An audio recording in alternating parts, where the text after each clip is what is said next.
എൻ്റെ ഒരു day in my ലൈഫാണ് കേട്ടോ. അപ്പോൾ രാവിലെ തന്നെ ബ്രേക്ക്ഫാസ്റ്റിന് ചപ്പാത്തി ചിക്കൻ കറിയാണ്. ചിക്കൻ കറി ഓൾറെഡി റെഡിയാക്കി വെച്ചിട്ടുണ്ട്. ഇനി ചപ്പാത്തിയും കൂടെ ചുട്ടെടുക്കണം. ഒരു കോഫി കുടിച്ചിട്ട് തുടങ്ങാമെന്ന് വിചാരിച്ചു.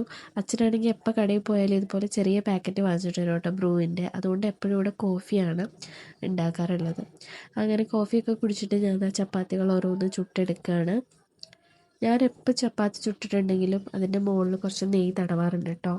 ഈ ഗീൻ്റെ ടേസ്റ്റ് വരുമ്പം എനിക്ക് ഭയങ്കര ഇഷ്ടമാണ്. നല്ല സോഫ്റ്റായിട്ട് നല്ല ടേസ്റ്റാണ് കഴിക്കാനായിട്ട്.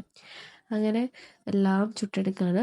ഞങ്ങളാണെങ്കിൽ എപ്പോഴും ഇതുപോലെ പാക്കറ്റ് ചപ്പാത്തിയാണ് വാങ്ങിക്കാറുള്ളത്. മറ്റേതാവുമ്പോൾ കുഴച്ച് പരത്തിയൊക്കെ വരുമ്പോൾ സമയം എടുക്കുമല്ലോ. അപ്പോൾ അത് വല്ലപ്പോഴും ഒക്കെ ഉണ്ടാക്കുകയുള്ളൂ.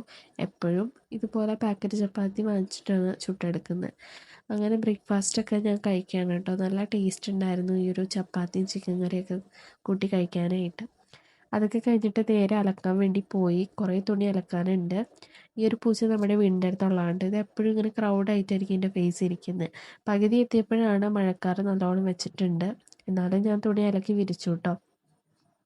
ഉച്ചക്കത്തേക്ക് അച്ചിങ്ങ കൊളുത്താമെന്ന് വിചാരിച്ചു. എനിക്ക് അച്ചിങ്ങ കൊളുത്തിയത് ഇഷ്ടമല്ലാത്തതുകൊണ്ട് പകരം ഞാനൊരു മുട്ട വറുക്കുകയാണ് കേട്ടോ. ഈ മുട്ട പൊരിക്കുമ്പോൾ ഞാൻ അതിൽ ഇച്ചിരി മിക്സിലേക്ക് കുറച്ച് സവാളയും ഒരു ഇച്ചിരി വെളിച്ചെണ്ണയൊക്കെ ഇട്ടിട്ട് ഇച്ചിരി ഉപ്പ് ഇട്ടിട്ടാണ് ഞാൻ എപ്പോഴും ഇത് മിക്സ് ഉണ്ടാക്കാറുള്ളത് കേട്ടോ. എന്നിട്ട് എണ്ണ ഒഴിച്ചിട്ട് മുട്ട പൊരിക്കും. നല്ല ടേസ്റ്റാണ്. അങ്ങനെ ആ എണ്ണ ഇങ്ങനെ മുട്ടയിൽ മിക്സിലേക്ക് ഒഴിക്കുമ്പോൾ നല്ല ടേസ്റ്റാണ്.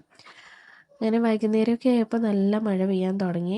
അപ്പോൾ ചായക്ക് വേണ്ടിയിട്ട് ഇച്ചുവാണെങ്കിൽ ഈ ഒരു സാധനം ഇന്നലെ വാങ്ങിച്ചിട്ട് വന്നിട്ടുണ്ടായിരുന്നു കേട്ടോ. ഇതിൻ്റെ പേരെന്താണെന്ന് എനിക്ക് അറിഞ്ഞുകൂടാ. ചില ആൾക്കാർ പപ്പടത്തിന് പകരം കഴിക്കുന്നത് ഞാൻ കണ്ടിട്ടുണ്ട്. ഞങ്ങൾ പക്ഷേ ഇതുപോലെ കട്ടൻ ചായയുടെയൊക്കെ ഒപ്പമാണ് ഇത് കഴിക്കാറുള്ളത് കേട്ടോ. നല്ല ടേസ്റ്റാണ്. എല്ലാവർക്കും ഇഷ്ടമാണ് വീട്ടിലെ ഇത് കഴിക്കാനായിട്ട്. നല്ല ക്രിസ്പി ആയിട്ട്. അപ്പോൾ ഇന്നത്തെ വിശേഷങ്ങളൊക്കെ ഇത്രയേ ഉള്ളൂ. വീഡിയോ ഇഷ്ടപ്പെട്ട് കഴിഞ്ഞാൽ ചാനൽ സബ് ചെയ്യുക.